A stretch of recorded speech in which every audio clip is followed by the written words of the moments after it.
எல்லாரும் போகிற வழியில் நீங்களும் போயிட்டு இருந்தீங்கன்னா ஒரு நாள் திடீர்னு உணர்வீங்க, நான் ஓடியதெல்லாம் எதுக்காக அப்படின்னு. கஷ்டப்பட்டீங்க, வேலை பார்த்தீங்க, ஆனால் பணம் மட்டும் கையில் நிற்கவே இல்லை. உங்களோட உழைப்பு, உங்களோட புத்திசாலித்தனம் எல்லாமே வீணாக போச்சு.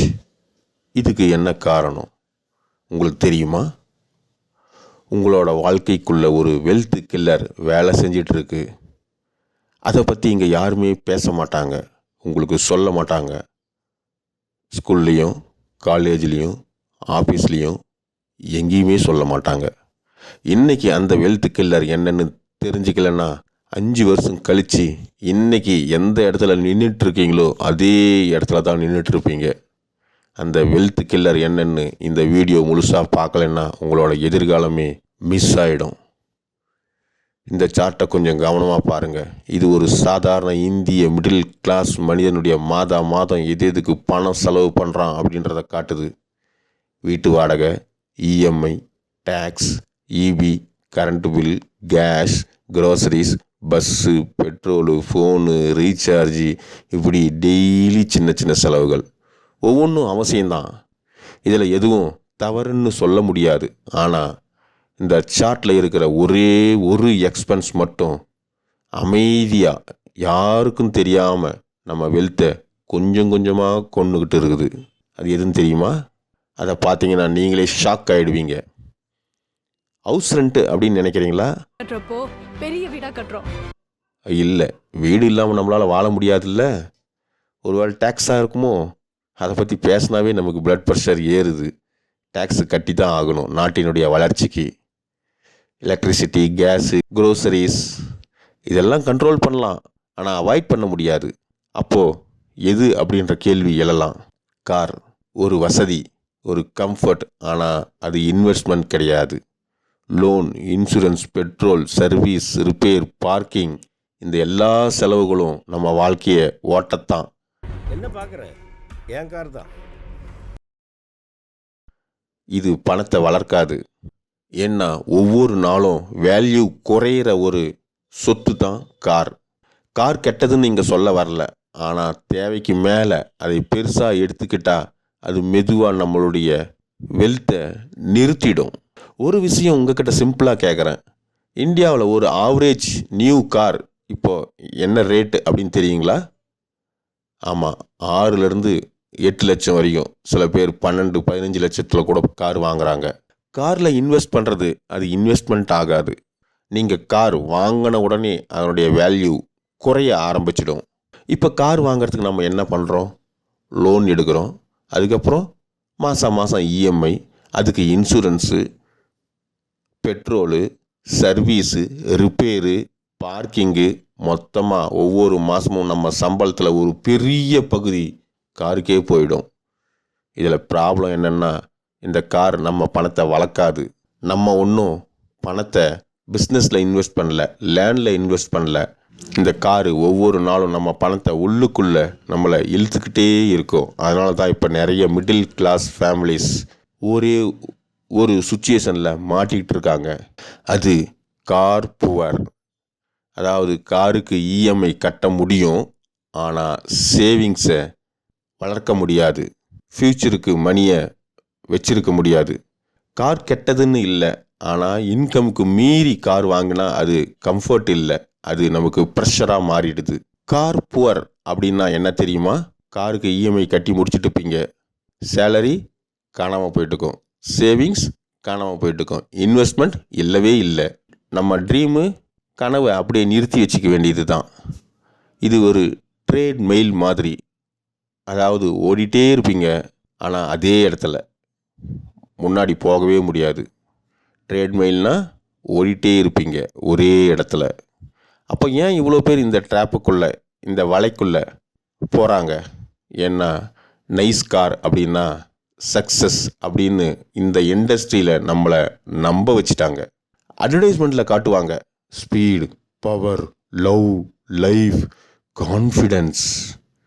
ஆனால் ரியாலிட்டியில் rain, traffic jam, repair, bill, expense, insurance, அப்பா நம்ம பெய்ட் ஆஃப் பழைய ஹோண்டாவில் வர்றவனுக்கு யாரும் இங்கே கை தட்ட மாட்டாங்க. ஆனால் ஃபைனான்ஸில் லோனில் எடுத்த பிராண்ட் நியூ பிஎம்டபிள்யூவில் வந்தால் பாஸ்டா அப்படின்னு சொல்லி நம்மளை உசுப்பேத்தி விடுவாங்க. இந்த அப்ளாஸுக்காக தான் நம்மளும் லுக் ரிச்சாக மாற ஆசைப்படுறோம். ஆனால் அதே நேரத்தில் ஆக்சுவாலிட்டி ரிச் ஆகிற சான்ஸை நம்மளை மெதுவாக மறந்து விடுகிறோம். 2025 முடிவில் ஒரு ஷாக்கிங் ஃபேக்ட் என்ன அப்படின்னா, ஒவ்வொரு 4 கார் ஓனர்களும் ஒருத்தர் அவங்க காரோட வேல்யூவை விட அதிகமாக லோன் கட்டிட்டு இருக்காங்க. 30 லட்சம் மதிப்புள்ள கார், ஆனால் லோன் மட்டும் 40 லட்சம், அதாவது 10 லட்சம் நெகட்டிவில் போகுது. இது காரில் ப்ராப்ளம் இல்லை, நம்ம மைண்ட் செட்டில் தான் ப்ராப்ளம். இங்கே கார் அவங்களோட சொத்து இல்லை, கார் தான் அவங்கள ஓனராக வச்சிருக்குது.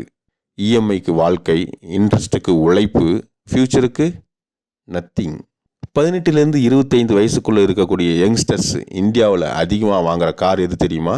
ஸ்விஃப்ட், பொலினோ, நெக்ஸான், எது வேணா இருக்கலாம்.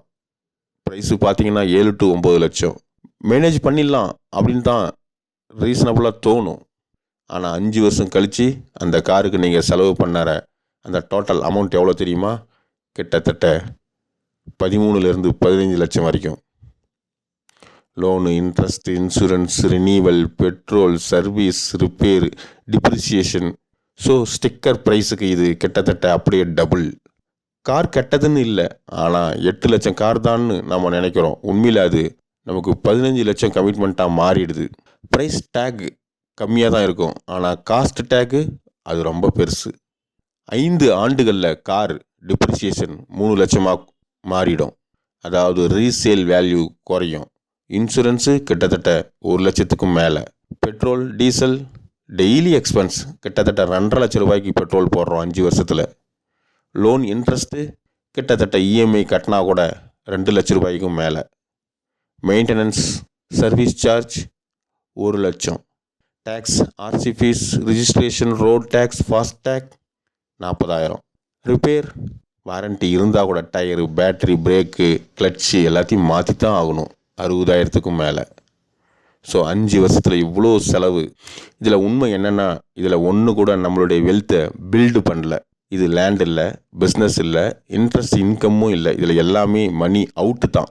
கார் என்னமோ ஓட்டுறது நம்ம தான், ஆனால் மணியை எல்லாத்தையும் அது ஓட்டிட்டு போயிடுது. ஒரு கார் இஎம்ஐக்கு நம்ம மாதம் 15,000லேருந்து 18,000 வரைக்கும் செலவு பண்ணுறோம், கரெக்ட்? அதே பணத்தை காருக்கு இல்லாமல் ஒரு குட் லாங் டேர்ம் இன்வெஸ்ட்மெண்ட்டில் போட்டிருந்தா என்ன ஆகும் நினச்சி பாருங்கள். உதாரணத்துக்கு 15,000 மாதம் ஒரு மியூச்சுவல் ஃபண்ட்லேயோ இண்டெக்ஸ் ஃபண்ட்லேயோ 5 வருஷம் இன்வெஸ்ட் பண்ணால் 12லேருந்து 14 லட்சம் வரைக்கும் ஈஸியாக நமக்கு கிடச்சிருக்கும். கார் வாங்கினவன் அவனுடைய நெட்டு ஒர்த்து மைனஸில் இருக்கும், வேல்யூ குறையும், சொத்து மதிப்பு குறையும். இன்வெஸ்டருக்கு நெட்டு ஒர்த்து ப்ளஸ்ஸாக இருக்கும், குரோவிங் அசட்டு, சொத்து வளர்ந்துருக்கும். கார் வாங்கினவனுக்கும் இன்வெஸ்டருக்கும் டிஃப்ரென்ஸ் என்ன தெரியுங்களா? கிட்டத்தட்ட 20லேருந்து 25 லட்சம் வரைக்கும் ஒர்த்து வெல்த்து கிடச்சிருக்கும் ஒரே டிசிஷனில்.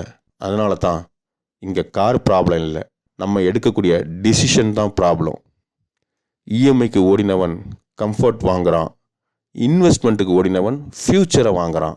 கார் உங்களுக்கு கம்ஃபர்ட் கொடுக்கும், பட் இன்வெஸ்ட்மெண்ட் உங்களுக்கு ஃப்ரீடம் கொடுக்கும். கார் வாங்கி தான் தீருவேன், அதுக்கு ஏதாவது சொல்யூஷன் சொல்லுங்கள் அப்படின்னா 3 கோல்டன் ரூல்ஸ் இருக்குது. ரூல் நம்பர் 1, ஸ்விஃப்ட்டு, பிஎம்டபிள்யூ இப்படி பிராண்ட் நியூ கார் அவசியம் இல்லை. 3 to 4 வருஷம் ஓல்டு வெல் மெயின்டைன்டு கார் வாங்குங்க. முதல்லையே அது 30லேருந்து 40% டிப்ரிசியேஷன் ஆகி தான் கிடைக்குது. அதனால் நமக்கு டிப்ரிசியேஷன் கிடையாது, அதே கார் குறைந்த ப்ரைஸில் கிடைக்கும். Rule number 2, 15% rule. காருக்கான டோட்டல் மந்த்லி எக்ஸ்பென்ஸு, அதாவது இஎம்ஐ, ஃபியூயல், இன்சூரன்ஸு, சர்வீஸு, இது எல்லாமே நம்மளோட மந்த்லி சேலரியில் 15%க்குள்ளே தான் இருக்கணும். அதுக்கு மேலே போனால் கார் கம்ஃபர்ட் இல்லை, ப்ரெஷர். Rule 3, 10+ years rule. காரை 2-3 வருஷத்துக்கு சேஞ்ச் பண்ணாதீங்க, ப்ராப்பர் சர்வீஸ் பண்ணுங்கள், மெயின்டெனன்ஸ் பண்ணுங்கள். 10 வருடம் இல்லைன்னா அதுக்கு மேலே யூஸ் பண்ணுங்கள். இது நம்ம வெல்த்து பில்ட் ஆகிறதுக்கு ஒரு நல்ல சான்ஸு. காரை வச்சுக்கிட்டு நம்ம ஸ்டேட்டஸ் காட்டுறது பெருசு இல்லை, நம்மளுடைய ஸ்டெபிலிட்டியை பில்டு பண்ணணும். ஓன் ஹவுஸு, பிள்ளைகளோட எஜுகேஷன், நாளைக்கு ஃபைனான்சியல் ஃப்ரீடம், இதுக்கு எல்லாத்துக்கும் நம்ம எடுக்கக்கூடிய அந்த டிசிஷன் தான் முக்கியம்.